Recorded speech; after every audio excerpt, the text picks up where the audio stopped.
Bonjour et bienvenue à cette capsule sur la constante d'acidité. Au programme, dans la capsule, bien évidemment, on va parler de constante d'acidité. On va la définir, on va voir comment la trouver. Et ensuite, on va voir les problèmes dans lesquels on peut utiliser la constante. Donc, avoir une petite idée de ce qui vous attend dans les exercices et à l'examen. Ensuite, on va conclure avec l'analyse en fait, des acides. On va essayer de voir lequel est le plus fort, lequel est le plus faible. Être capable de dire, cet acide-là, est-ce qu'il va être un meilleur acide que l'autre? Donc, ça va nous permettre en fait d'être capable de choisir l'acide qu'on va vouloir pour différents contextes. Après ça, on va transposer tout ce qu'on a vu avec les acides aux bases. Vous allez voir, pas trop compliqué, mais juste avoir une petite idée de ce qui nous attend si on a une analyse basée plutôt sur une base au lieu d'un acide. Et à la fin, on conclut avec en fait les solutions tampons. Vous allez voir c'est quoi une solution tampon et l'utilité de ces solutions-là.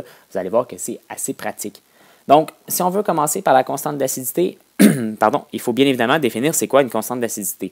Une constante d'acidité, c'est tout simplement une constante d'équilibre, mais adaptée à une réaction spécifique. C'est celle d'un acide, donc HA. Pourquoi HA? Tout simplement pour dire que c'est un acide quelconque. Donc, ça peut être n'importe quel acide. On peut retrouver HCl, CH3COH, peu importe l'acide. C'est tout simplement nous dire qu'on a un acide qui peut varier, qui réagit avec de l'eau, donc H2O. Bien important que ce soit le H2O qui soit notre deuxième réactif. Parce que si on fait réagir l'acide avec une base, parce que vous savez que si on veut une réaction acido-basique, il faut absolument un acide d'une base. Parce qu'on doit donner et capter des protons. Il faut absolument quelqu'un qui donne et qui capte. Sinon, il n'y a pas de réaction. Donc, on a besoin d'une base. Mais dans la constante d'acidité, ça sera toujours le H2O. Parce que si on fait réagir avec un NaOH ou avec peu importe l'autre base qu'on va avoir, bien, on va avoir une réaction totalement différente et ça ne sera pas représenté par la constante d'acidité. Donc, dès que vous entendez parler de constante d'acidité, il doit y avoir une petite cloche qui sonne dans votre tête pour vous dire que, ah oui, c'est l'acide avec de l'eau. Donc, c'est quand on dissout notre acide dans l'eau. Et on se retrouve, en fait, avec la réaction qu'on peut voir ici. Donc, en fait, l'acide va donner son proton à l'eau, qui va le capter. Et là, on va retrouver ces nouveaux produits-là. Donc, on va avoir l'acide conjugué de notre base, qui est H3O+. Donc, H3O+, c'est quoi? C'est tout simplement l'acide qui provient du fait que le H2O a capté un proton. Donc, le proton qui a été capté peut être relâché par le H3O+, pour redonner de l'eau. Donc, acide conjugué. Et notre acide, le HA, lui, va avoir cédé son proton et va donner, en fait, la base conjuguée de cet acide-là, qui est A-. Dans nos exemples, ça peut être Cl-, ça peut être CH3COO-. En fait, c'est tout simplement la substance qui provient de votre acide une fois qu'elle a libéré son proton. Donc, un proton, c'est quoi? C'est un H+, donc ça a une charge de +1. Et si on enlève une charge de +1, on se retrouve avec une autre substance avec une charge de -1. Donc, ce sera tout simplement l'acide moins le H qui est perdu, à laquelle on met une petite charge à la -1. Donc, si on veut trouver la constante d'acidité, qu'est-ce qu'on fait? On fait la constante d'équilibre de la réaction. Donc, c'est ce que vous avez ici dans la partie de la diapositive. Donc, K, qui est ma constante d'équilibre, est égal à produit sur réactif. Donc, concentration de H3O+, fois concentration de A-. Et là, on s'assurait bien évidemment avant que tout soit à l'équilibre. Donc, ça sera à l'équilibre la plupart du temps parce que ça provient, il y a tout simplement un échange de H+, qui va à la base, à l'acide conjugué, et la base conjuguée a perdu le H. Donc, c'est le seul échange qu'il y a entre les deux. Tout est équilibré. Tout simplement déplacer un H d'une forme à l'autre. Et on met ça sur nos réactifs, donc HA et H2O. H2O, par contre, vous pouvez remarquer, il est liquide. Donc, dans la formule, il est liquide. On a vu que liquide et solide n'entreront pas dans les constantes d'acidité ni des constantes d'équilibre. Pourquoi? Parce que leur concentration ne varie pas. C'est tout simplement leur concentration, là, si on peut exprimer ça, c'est leur masse volumique, la quantité de matière qu'ils ont par un volume. Et la masse volumique demeure la même tout au long de l'expérience. Ce n'est pas parce qu'on est rendu 5 minutes plus tard que leur masse volumique a changé. Donc, ça demeure la même. Pas de variation de concentration. Pas besoin de la mettre dans notre équation de constante d'équilibre. Ça nous donne en fait ce qu'on peut voir en bas ici, donc la constante d'acidité. Et là, je veux que vous remarquiez le petit A ici. Donc, c'est important de mettre le petit A en indice pour nous dire que ce n'est pas le KC, ce n'est pas le KOEAU, c'est bien KA pour nous dire que c'est une constante d'acidité. C'est spécifique à la réaction de l'acide avec l'eau. Donc, bien important, le Ka. Quand vous allez voir dans des problèmes, des exercices, des manuels, etc., vous voyez un Ka, bien, ça veut tout simplement dire que c'est cette réaction-là et ça va être bien important de respecter ça. Donc, ça devient H3O+, qui est comme la même chose que H+, que vous aviez vu, mais on utilise H3O+, pour être plus précis, plus près de la réalité. Notre base conjuguée à- sur notre acide HA. Donc, tout ça, bien évidemment, les concentrations à l'équilibre. Donc, c'est comme ça qu'on trouve notre constante d'acidité. Tout simplement, la concentration en H3O+, fois la concentration de notre base conjuguée divisée par la concentration de notre acide, tout ça à l'équilibre. On va voir maintenant comment ça peut se retrouver dans des exercices. Voici un exemple, en fait, d'un problème que vous aurez à faire en lien avec la constante d'acidité.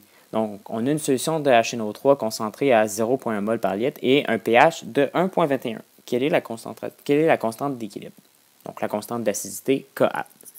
Comment on trouve ça? Bien, sachez que chaque fois que vous aurez, par exemple, solution de HNO3 ou on évalue du HCl à 0,8 ou nous plaçons en solution dans un bécher du H2SO4 concentré à 2 mol par litre, par exemple. Bien, dès qu'on vous parle de la concentration de l'acide qu'elle est initialement, sans préciser qu'à l'équilibre et tout, toujours initial.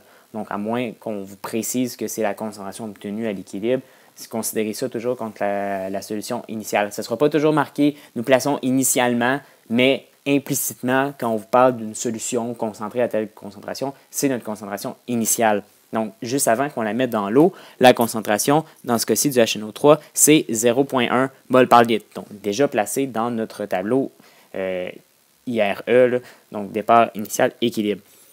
Comment on sait qu'on n'a pas de H3+ et de NO3-? Bien, c'est tout simplement le fait que quand on commence la réaction au temps zéro, donc la réaction, on se rappelle, là, on ne l'a pas mis dans le tableau parce qu'on n'en a pas besoin, là, mais il y a le H2O ici, le liquide. Là.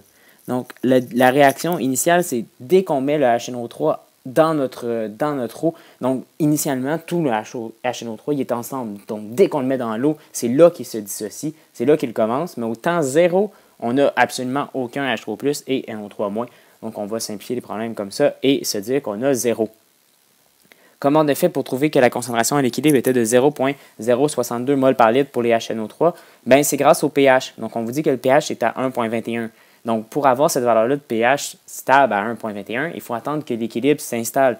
Donc, le temps que le HNO3 donne son proton capté par l'eau et que ça forme du H3+ et du NO3-. Mais pendant ce temps-là, on a aussi du NO3- avec du H3+ qui peuvent réagir ensemble pour reformer de l'eau et du HNO3.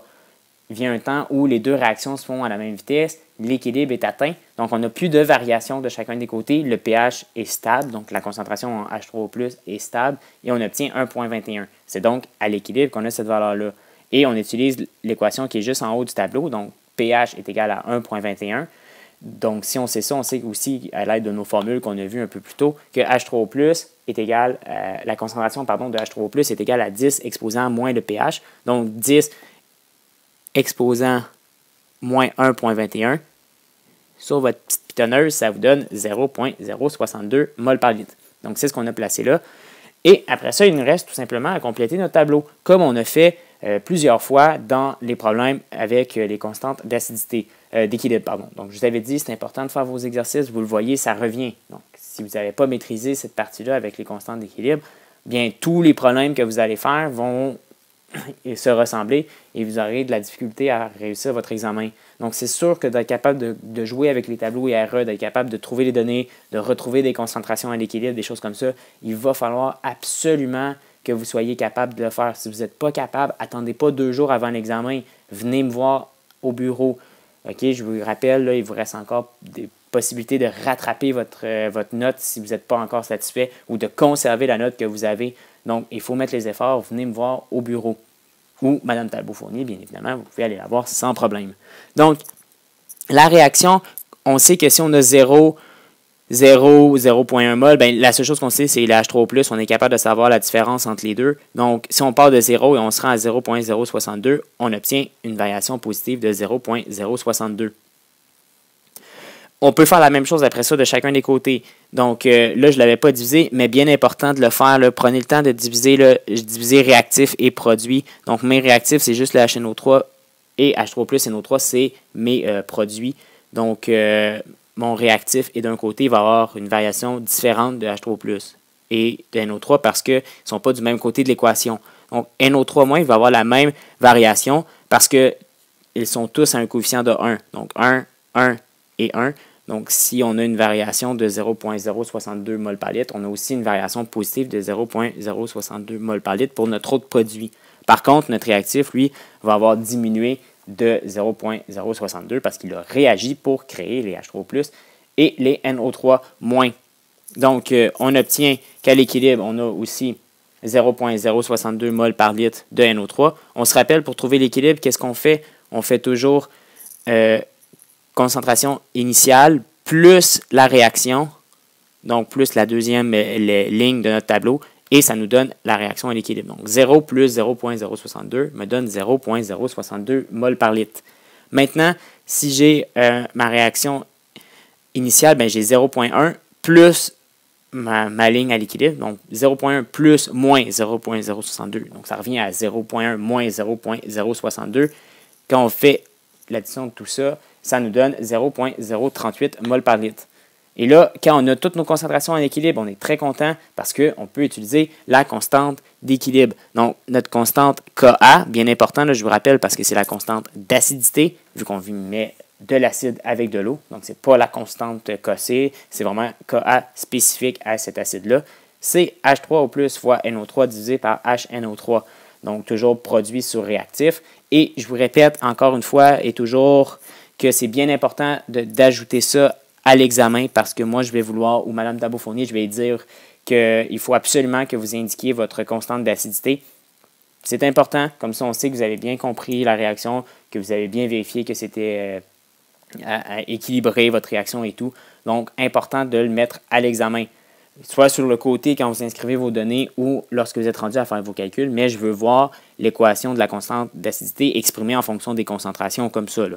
Donc, avec concentration entre crochets de H3+ et NO3, divisé par HNO3. Bien important de le faire. Et là, lorsqu'on met ensuite tous les chiffres dans l'équation, ça nous donne que 0,062 fois 0,062 divisé par 0,038 me donne 0,101. Donc, c'est la valeur de ma constante d'acidité. Donc, ça nous donne une idée de ma constante d'acidité. On va voir un peu plus loin comment on peut analyser les constantes d'acidité pour voir est-ce que c'est un acide fort, est-ce que c'est un acide faible. Pour le moment, on a juste trouvé la constante d'acidité. Donc, les problèmes que vous allez voir en lien avec l'acidité et la basicité, donc les acides et les bases, vont ressembler à peu près à ça. Sauf que ça va peut-être changer un peu. Des fois, au lieu de vous donner le pH, on va vous demander quel est le pH. Donc, vous faites le tableau, comme vous êtes habitué de faire. Vous prenez vos données. Peut-être que là, vous n'aurez pas les données à l'équilibre, donc les données concentration à l'équilibre. Donc, les variations, ça va être des X, comme on est habitué de faire. Une fois que vous avez trouvé X, bien, vous mettez cette valeur-là dans l'équation que pH est égal à moins log de H3O+. Donc, moins log de, généralement, ça va être X, parce que ça va être, généralement, c'est à la 1. Et vous allez obtenir votre pH. Donc, ça va toujours être autour de ça. Comme je vous l'ai dit, ça, on fait juste rajouter une petite couche avec les pH, avec les équations qu'on a vues. Des fois, on va vous donner, puis on va vous demander quel est le pOH. Donc, juste pour vous donner une étape de plus. Une fois que vous avez trouvé votre concentration en H3+, bien, soit vous trouvez la concentration en OH- et vous faites moins log de cette concentration-là, ou une fois que vous avez votre pH, vous faites 14 moins pH vous donne pOH. Donc, c'est autour de tout ça qu'on va jouer. Les exercices vont ressembler à ça. Ça va être important, dans le fond, d'être capable de passer de pH à concentration de H3+, ou de H3+ à concentration au pH. Et même chose aussi, concentration de H3+ à concentration de OH-. Tout ça, ça va être important parce que ça se rajoute aux exercices qu'on a faits sur les constantes d'équilibre. Donc, ça donne un aperçu. Je vous invite à faire vos exercices aussi pour vraiment voir toutes les situations. Il va y avoir des exercices supplémentaires aussi qui vont se rajouter avec la fiche savoir. Tout ça, bien important de les faire pour arriver bien préparé à l'examen. C'est quand même des tableaux qui sont longs à faire. Donc, il faut savoir où aller, il faut savoir s'orienter si vous voulez avoir le temps de bien gérer votre examen, avoir le temps de bien réviser et tout. Donc, prenez le temps de faire vos exercices. Maintenant, on va parler plutôt de l'analyse un peu plus qualitative des acides. Donc, essayer de voir est-ce que c'est un acide fort, est-ce que c'est un acide faible, puis quelle définition on pouvait se donner. Bon, vous savez déjà qu'un acide fort, c'est un acide qui, comme on peut le voir ici, donc HCl plus H2O me donne H3+ Cl-. Si initialement j'ai 100% de HCl, Donc, on peut dire, par exemple, 100 mol par litre, là, pour se donner des chiffres, des fois peut-être plus parlants que des pourcentages. Si j'ai 100 mol par litre de HCl, mais mon HCl, à la fin, j'en ai plus. J'ai 0%, donc j'ai 0 mol par litre. Et mon H3+, et mon Cl-, par contre, eux, j'en ai 100 mol par litre parce que, en fait, tout mon HCl a réagi, s'est dissocié pour former du H+, et du Cl-, qui ont ensuite, le H+, a réagi avec du H2O pour donner le H3+, et le Cl-. Donc, tout ça a réagi ensemble, ça nous donne la belle réaction qu'on voit là. L'acide fort, c'est donc un acide qui se dissocie à 100%. Donc, il n'y aura pas d'équilibre qui va s'installer, comme vous pouvez le voir avec la flèche simple ici. Donc, la flèche simple nous dit que c'est tout simplement dans ce sens-là que la réaction se fait. Donc, juste la réaction directe, il n'y a pas de réaction inverse. Donc, le H3+ et le Cl- ne feront pas de réaction vers la formation de H2O et de HCl-. Ce que ça nous dit, en fait, c'est que ici, on a un acide, vous le savez. Ici, on a une base. Et ici, j'ai une autre base. Donc, c'est ma base conjuguée là, de mon acide. Mais si la réaction ne se fait pas, ça veut dire tout simplement que Cl- est tellement pas une bonne base, c'est une base très faible, que elle aura pas du tout tendance, le Cl- n'aura pas du tout tendance à venir capter le proton du H3+, parce que ce n'est pas une assez bonne base. Donc, automatiquement, le H2O va tout de suite capter le H2O. Et c'est la même chose pour le H3O+. Le H3+ n'a pas tendance à céder ses protons parce que le HCl a vraiment plus tendance à le faire. Donc, le HCl donne facilement ses protons et le H3+, lui, n'a pas besoin des données, n'aura pas à le faire, n'aura pas tendance à le faire parce que de toute façon, il n'y a pas personne pour venir capter ses protons. Le Cl- ne le fera pas. Donc, c'est pour ça que la réaction inverse n'est pas favorisée. Et donc, même si on avait peut-être un Cl- qui captait un proton, bien, dès qu'il l'a capté, il reforme du HCl, mais le HCl a tellement tendance à donner ses protons que dès qu'il est formé, il redonne tout de suite son proton. Donc, pas de problème, il n'y a pas eu de formation de produit, il a déjà été réagi dès qu'il a été formé parce que le HCl automatiquement donne son proton. Donc, les acides forts vont avoir tendance à se dissocier à 100%. Donc, c'est très pratique dans les réactions. C'est pour ça que vous étudiez souvent le HCl en expérimentation, en laboratoire. Donc, quand on fait réagir une substance, par exemple le magnésium, avec un acide, bien, on va prendre un acide fort. On veut être sûr qu'il se dissocie complètement pour donner plein de réactifs, plein de H3+, qui va réagir avec le magnésium pour faire votre réaction. Si on a juste un tout petit peu de H3+, qui est créé par notre acide, c'est pas intéressant. Et là, en plus, ça facilite les analyses. Même chose avec le titrage. Vous avez fait des titrages avec le HCl et le NaOH. C'est des acides et des bases fortes. Donc, des acides et des bases qui se dissocient à 100%, qui donnent H3+ et Cl- ou OH- et Na+, à 100%. Donc, ça nous donne que si on a mis un certain nombre de H3+, on a le même nombre de moles de H3+, ce qui facilitait grandement les calculs pour le titrage. Donc, les acides forts vont avoir cet avantage-là de se dissocier à 100%. On va aller voir maintenant le cas des acides faibles.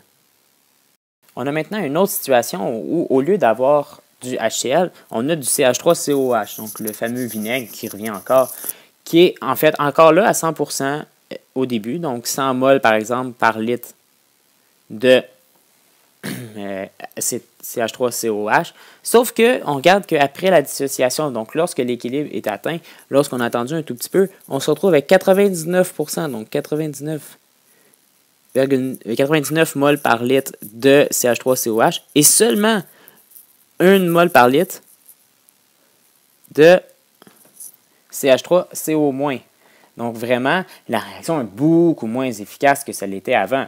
Vous avez vu tantôt, on avait 100% de H3O+ et de Cl-, et là, on a juste tout simplement 1%.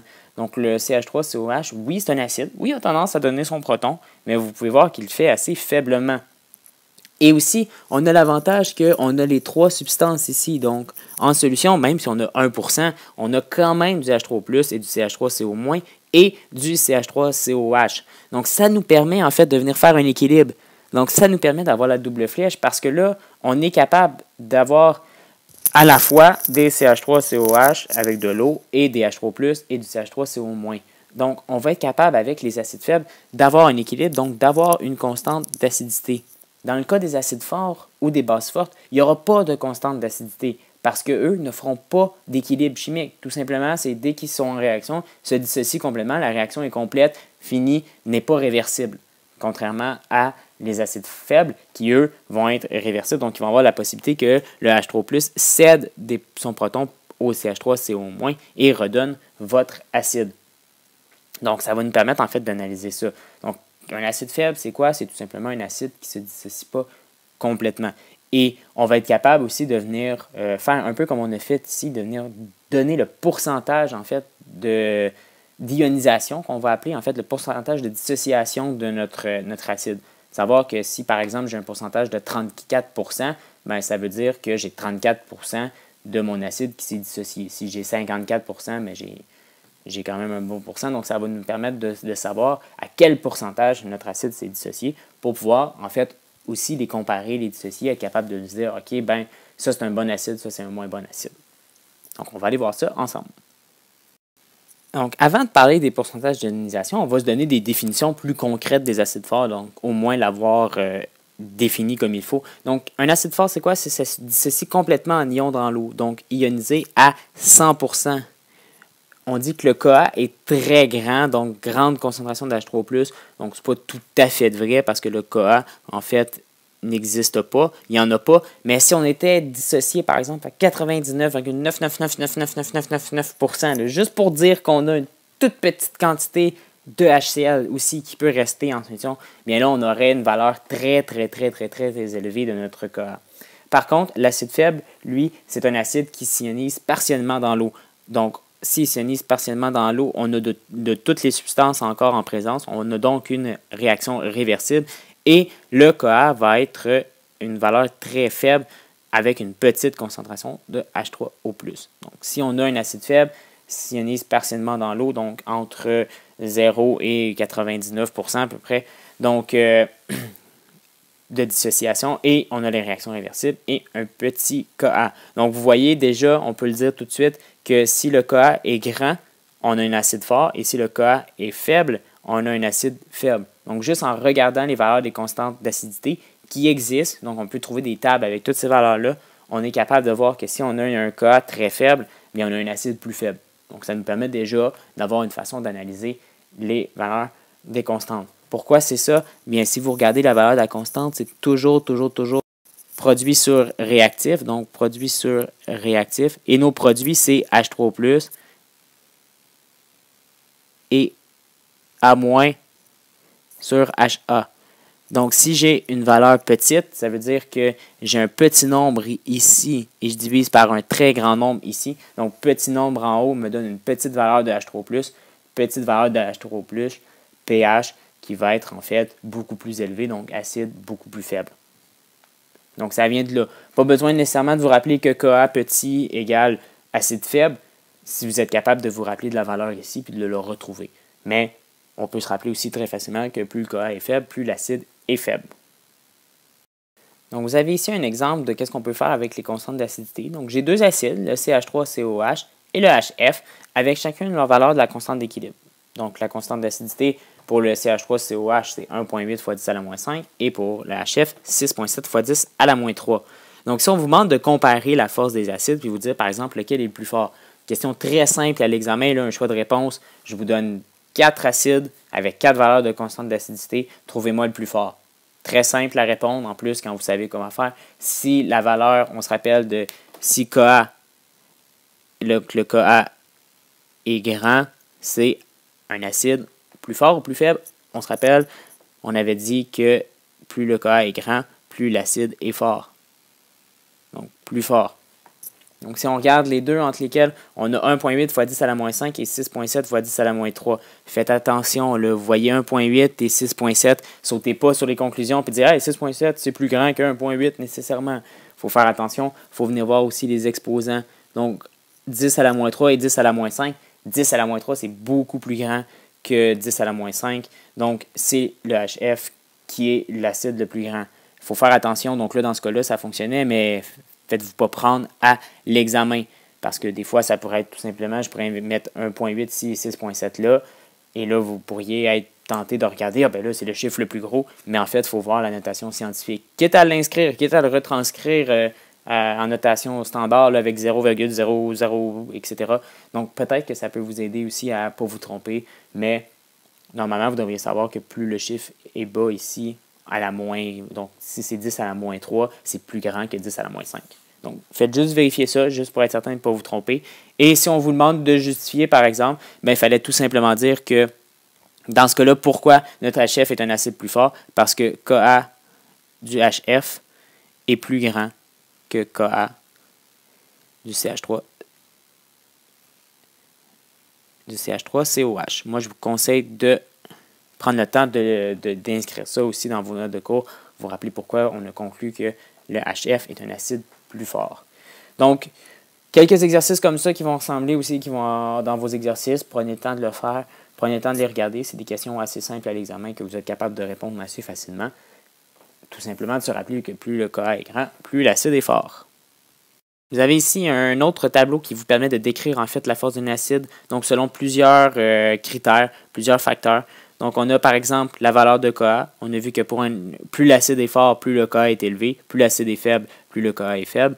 Position de l'équilibre, ben, très à droite. Très à droite, ça veut dire très vers en fait les produits. Donc beaucoup, si on prend l'exemple qu'on a dans le bas, là, dans la petite bulle jaune, là, donc très à droite, ça veut dire très près de H+, et de Cl-. Donc plus de H+, plus de dissociation, donc acide plus fort. Si on est vers la gauche, par contre, on est vers les réactifs, donc la réaction inverse, vers l'acide non dissocié.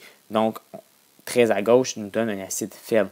La concentration des ions H+, là, bon, s'il vous plaît, on réutilise H3+, c'est un vieux manuel, là, on est plus standard, on est plus rigoureux, que ça. Donc, concentration de H3+, est approximativement égale, parce qu'il peut toujours avoir des petites différences, à la concentration de HA à la 0. Donc, 0 pour initial. Là, on aurait pu mettre un petit i aussi, ça fonctionne très bien.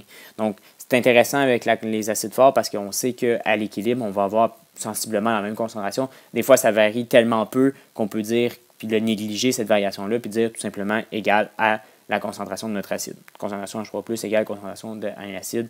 Donc, si on a un acide fort, c'est assez facile de venir calculer son pH, tout simplement savoir quelle concentration est mon acide, je fais moins ça, moins log de cette valeur-là, et j'obtiens mon pH. Par contre, les acides faibles, un peu plus compliqués, là, la concentration en H3+ va être beaucoup plus faible que HA initial. Donc là, il va falloir faire le tableau, il va falloir faire les calculs pour trouver cette valeur-là et trouver notre pH. Force de la base conjuguée comparativement à celle de l'eau, qu'est-ce que ça veut dire? En fait, A-, qui est dans notre exemple en bas, là, dans la bulle jaune, c'est le Cl-. Quand l'acide est fort, c'est une base beaucoup plus faible que H2O. Donc, c'est ce que j'avais expliqué tantôt. C'est le fait que Cl- dans ce cas-là, va avoir beaucoup moins tendance à venir capter des protons que le H2O. Donc, ça explique pourquoi la réaction inverse ne se fait pas.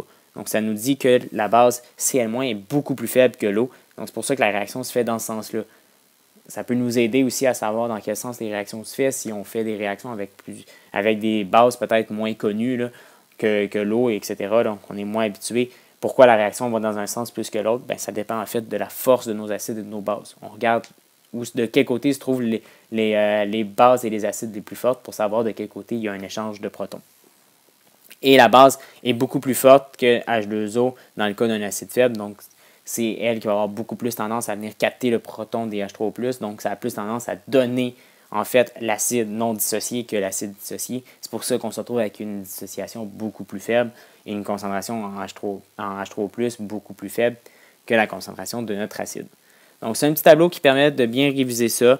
Je vous conseille de prendre quelques temps avant de l'examen pour le vérifier. Dans la bulle jaune, j'ai fait référence souvent, mais qu'est-ce que ça nous dit? Ça nous disait qu'il n'y a pas de constante d'équilibre pour les acides forts parce que si on dit qu'on a 100% de dissociation, donc ça veut dire qu'on a 0 ici de HCl et 100 ici 100, donc ça nous fait 100 fois 100 divisé par 0, mais on ne peut pas diviser par 0. Donc, vu qu'on a un acide qui se dissocie totalement, bien, on ne peut pas avoir de Ka parce que c'est divisé par 0. Mathématiquement, c'est impossible. Par contre, s'il se dissocie à 99,9999999%, bien là, on va avoir 0,0001 qui va nous donner une valeur extrêmement élevée. Donc, seulement possible si l'acide ne se dissocie pas tout à fait à 100% d'avoir une valeur de Ka. Donc, c'est pour ça que des fois, vous voyez des valeurs, parce que ça peut être vrai qu'effectivement, dans votre pêcheur, il n'y ait pas tout à fait toute le HCl qui s'est dissocié. Mais généralement, nous, on ne se posera pas de questions. On va dire qu'à chaque fois qu'on met un acide fort dans l'eau, si je vous précise dans l'exercice que c'est un acide fort, considérez que c'est 100% de dissociation. Donc, un petit tableau qui vous permet de bien réviser ça. Je vous conseille de prendre quelques temps avant l'examen, de bien regarder ça. Donc ici, c'est tout simplement une petite diapositive à titre d'information pour vous dire que les valeurs des KA, comme je vous avais dit, existent. On peut les retrouver dans les manuels. Donc, vous pouvez voir dans votre manuel, donc l'annexe 8, page 421, ou si, peut-être une autre page, là, mais juste vérifier que les valeurs des KA existent. Donc, des fois, on ne vous donnera peut-être pas les valeurs de KA dans vos exercices, c'est possible. Donc, si on ne vous donne pas de ces valeurs-là, sachez que vous êtes capable facilement d'aller trouver des tables de KA. Et ça se peut qu'à l'examen, je vous donne une table avec les valeurs de KA, puis je ne vous le mette pas dans les exercices. Donc, mais sachez tout simplement qu'on est capable de le faire. Donc, on a fait des tests, on a fait des expériences. Vu que la valeur de KA ne change pas pour la même réaction si on est à la même température, on est capable d'avoir des tables de tout ça. Et ça nous permet de venir quantifier nos acides. Donc, vous savez que, par exemple, parce que HSO4, donc ça provient du H2SO4, là, première dissociation du H2SO4, a une valeur de constante d'équilibre de 1,2 fois 10 à la moins 2, qui est plus élevée que, par exemple, l'acide nitreux de 4 fois 10 à la moins 4. Donc, ça nous dit que parce que cette constante-là est plus élevée, que l'acidité du H2SO4, donc du HSO4, pardon, lui, est plus élevée.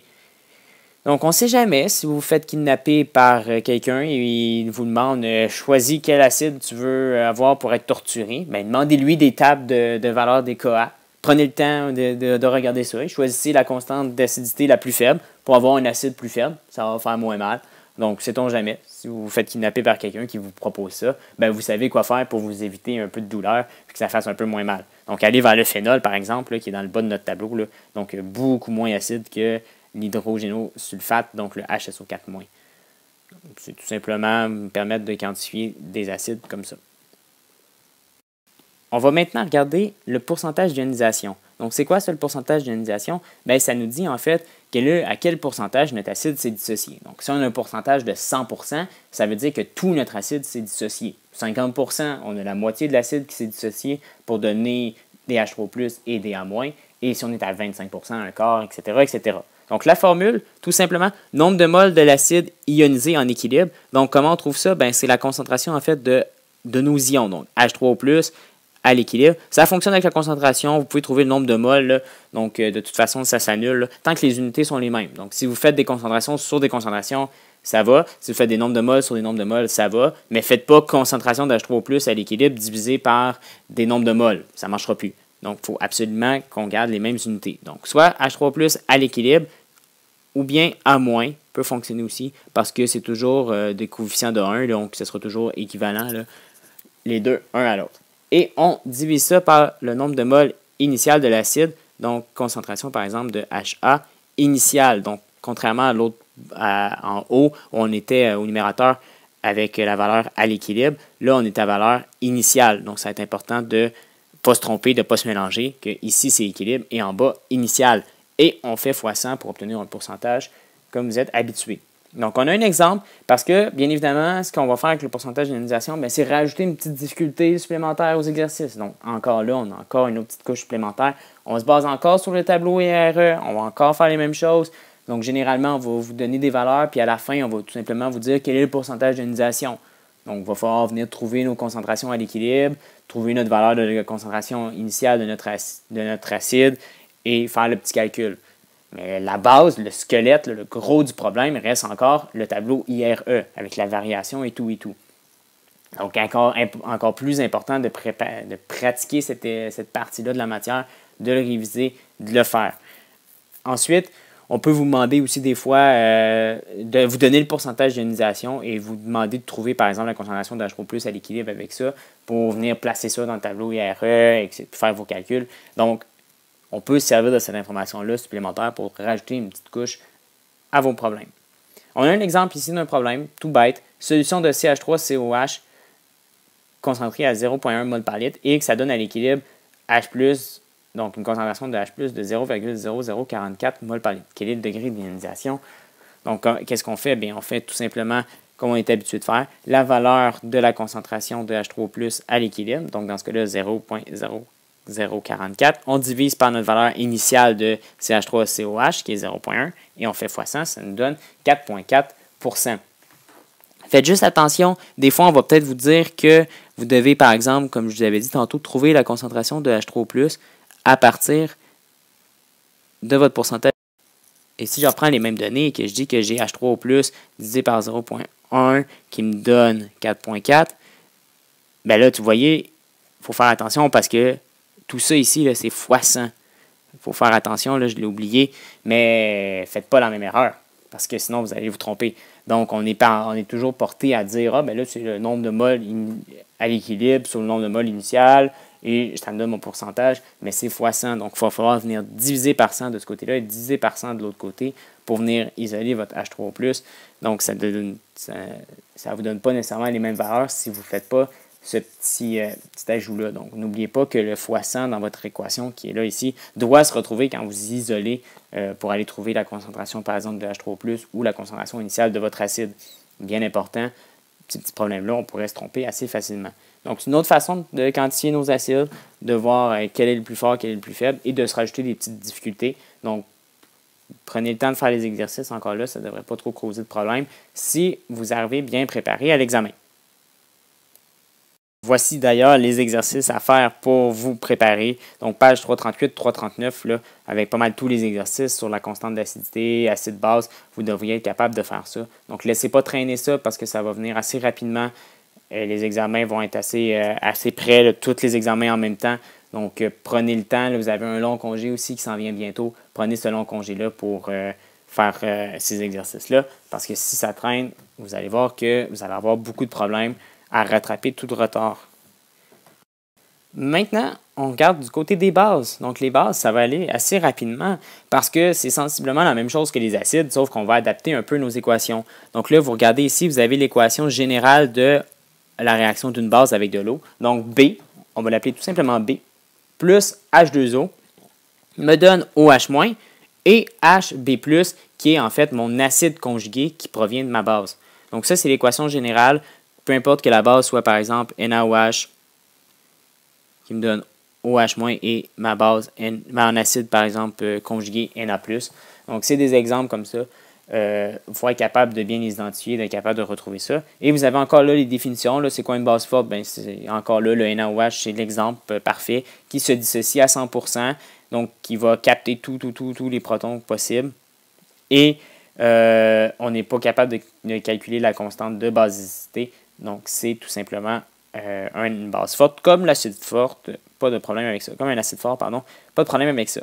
La base faible, bien, ça va faire la même chose qu'un acide faible, ça va s'ioniser partiellement dans l'eau et on va avoir à la fois notre base initiale qui n'a pas réagi, qui n'a pas capté de protons et nos OH- et notre HB+, pardon. Donc, on va être capable de faire la constante de basicité qu'on va appeler. Donc, on va l'appeler KB. Donc, constante de basicité, et c'est égal à la concentration de OH- fois la concentration de mon acide conjugué, donc HB+, divisé par concentration de ma base. Donc, le KB, c'est le même principe que les acides et les constantes d'acidité du Ka. Donc, c'est spécifique à la réaction de la base dans l'eau, et on est capable de savoir que si on a une valeur élevée de KB, on a une base plus forte parce qu'on a plus de produits qu'on a de réactifs. Donc, ça nous permet aussi de savoir laquelle est la base la plus forte et laquelle est la base la plus faible. Donc, ça, il va falloir être capable de retrouver ça. Donc, ça vous donne un exemple. Qu'est-ce qu'on va pouvoir faire? Bien, on va pouvoir tout simplement vous dire, voici la réaction de la base. Trouvez-moi le pH. Bien, là, encore là, le même principe. On utilise ces valeurs-là. Vous savez la valeur de KB qui va être généralement donnée dans les problèmes. Vous trouvez votre concentration en OH-. Vous trouvez à partir de OH- la concentration d'H3O+, et vous trouvez le pH. Donc, on va pouvoir jouer comme on a fait avec l'acide, comme on fait avec les acidités, on va pouvoir faire la même chose. Évaluer la force d'une base aussi, je pourrais vous demander la même chose. Encore là, vous donnez des bases avec plusieurs valeurs, plusieurs bases avec leur constante de basicité, et de trouver laquelle est la plus forte. Même logique, plus le KB est élevé, plus la base est forte. Donc, les bases, ça se ressemble. Normalement, si vous êtes capable de bien maîtriser les acides, il ne devrait pas avoir de problème avec les bases. Maintenant, les solutions tampons. Donc, je vous en avais parlé, les solutions tampons. C'est quoi une solution tampon? Bien, c'est une solution qui a en fait la capacité de résister aux modifications de pH. Donc, si je rajoute, par exemple, un acide dans ma solution tampon, bien, la solution tampon, contrairement à une solution normale, va avoir une diminution de pH beaucoup plus faible parce qu'elle est capable de résister à cette concentration-là. Donc, en réagissant, en déplaçant son équilibre pour s'assurer que la force de l'acide soit beaucoup moins importante et qu'on se retrouve avec une solution dont le pH diminue beaucoup moins. Un bel exemple de ça, c'est le sang. Donc, je vous avais parlé que le sang, c'est important. Pourquoi le sang, c'est important? Mais parce que s'il n'était pas tampon, dès qu'on aurait moindrement une acidification de notre sang, et ça se produit assez fréquemment, là, dès que vous faites du sport, vous relâchez de l'acide lactique. L'acide lactique, c'est un acide. Donc, cet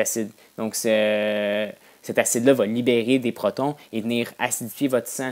Mais si on n'avait pas de tampon dans notre sang qui permet de résister à ces modifications-là, faire en sorte que oui, le pH diminue, mais beaucoup moins que si ce n'était pas un tampon, bien, on aurait plusieurs problèmes parce que notre corps doit rester stable, donc doit rester à une valeur de pH assez normale. Donc, le sang est un tampon qui nous permet en fait de s'assurer que même si on est en contact avec un acide ou une base, on va avoir des variations beaucoup plus faibles que normalement.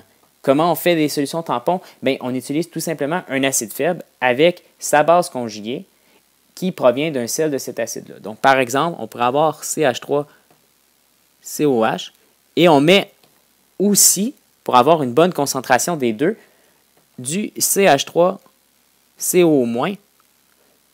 Na+, par exemple, peu importe le cation qu'on va avoir avec, là, ça, c'est pas trop important. Mais l'important, c'est d'avoir, en fait, cette petite équipe-là ensemble qui vont venir travailler ensemble pour avoir des bonnes concentrations de CH3COH d'un côté et des bonnes concentrations de CH3CO- de l'autre côté. Donc, de cette façon-là, on se retrouve avec une équation qui nous permet, en fait, de résister facilement aux modifications de pH. C'est ce qu'on va voir dans la prochaine diapositive. Donc, on a ici les équations qui proviennent, par exemple, du fait d'avoir mis du CH3COH avec du CH3CO-. Donc, on se retrouve en fait avec cet équilibre-là qui est essentiel. Donc, CH3COH me donne en équilibre CH3CO- plus H+, ou H3O+. Là. Donc, pourquoi c'est essentiel? Ben, en fait, c'est que si les concentrations de CH3COH et de CH3CO- sont assez importantes, donc on doit être assez proche des mêmes valeurs les deux. Là. Donc, à peu près avoir, je ne sais pas, un mol par litre et un mol par litre. Il ne faut pas que ça soit trop débalancé, là, que ça soit à peu près égal. Bien, si on ajoute un acide, quand on ajoute un acide, qu'est-ce que l'acide fait? L'acide fait en sorte d'augmenter la concentration des ions H+. Donc, on augmente ici, de ce côté-là, la concentration des ions H+. Mais qu'est-ce qu'on fait quand on augmente la concentration d'un produit dans un équilibre? Bien, le Chatelier nous dit qu'on veut compenser cet excès-là, donc venir déplacer l'équilibre vers la solution qui va consommer cet excès-là. Donc, on va déplacer en fait l'équilibre dans l'autre sens, faire en sorte que la base conjuguée, donc le CH3CO-, vient capter ces protons-là supplémentaires pour reformer du CH3COH non dissocié. Et on vient en fait de faire en sorte que plusieurs des H+ qu'on a rajoutés en solution, qui normalement auraient dû diminuer notre pH, bien, sont tassés de la solution, on pourrait dire, là, et sont emmagasinés dans notre acide CH3COH qui n'est pas dissocié. Donc, ça nous permet en fait d'avoir une solution dont le pH est contrôlé un peu plus. C'est sûr que ce n'est pas infini. Donc, si je mets tellement de H+, que je fais réagir tous mes CH3CO-, bien, leur concentration va atteindre 0 et à la fin, on n'en aura plus, donc on ne pourra plus résister au choc de pH. Mais si on a une petite quantité de H+ qui se rajoute, bien, on est capable de faire en sorte que le pH ne varie presque pas parce qu'ils vont réagir avec notre base pour reformer notre acide non dissocié. Mais c'est la même chose aussi si on rajoute une base qui vient en fait réagir avec les ions H+, donc faire diminuer la concentration de mes ions H+ en solution. Donc, si je diminue la concentration de mes H+ ici, bien, je vais vouloir favoriser en fait la réaction qui va me permettre de recréer ces ions H+-là. Donc, je déplace l'équilibre vers la réaction directe, donc déplacer l'équilibre vers la droite, et je reforme du CH3CO- et des H+, ce qui fait en sorte que mon pH, dans le fond, va moins augmenter parce que ma concentration de H+ reste sensiblement constante. Donc, on a vu qu'avec le Chatelier, on n'est jamais capable de combler totalement les variations quand on ajoute puis on enlève, mais que c'était quand même assez efficace, on venait quand même assez proche. Donc, une solution tampon se base sur le principe de Le Chatelier pour arriver à résister au choc. Donc, si on a une concentration de notre acide et de sa base conjuguée ou de la base et de son acide conjugué à peu près équivalente, là, comme je vous dis, il ne faut pas avoir 1 mol par litre de CH3COH puis 0,002 mol par litre de CH3CO-. Là, ça ne fonctionnera pas, l'équilibre ne pourra pas bien se faire, on ne pourra pas résister aussi facilement. Mais si on a des proportions à peu près équivalentes, on est capable de venir balancer ces équations-là grâce au principe de Le Chatelier, de faire en sorte que les sauts de pH, donc les variations de pH avec l'ajout d'un acide ou d'une base, sont beaucoup moins importants, ce qui nous permet de maintenir notre solution à un pH plus constant. Très utile en chimie dans plusieurs réactions, là, quand on a besoin de contrôler des variables. Si on veut que notre pH reste le même, on peut utiliser une solution tampon. Dans le sang, je vous l'avais dit, ça permet de s'assurer que toutes les variations de pH ne soient pas trop grandes pour qu'on reste dans une plage de pH acceptable pour notre corps. Donc, les solutions tampons vont avoir une efficacité, une utilité assez importante pour ça.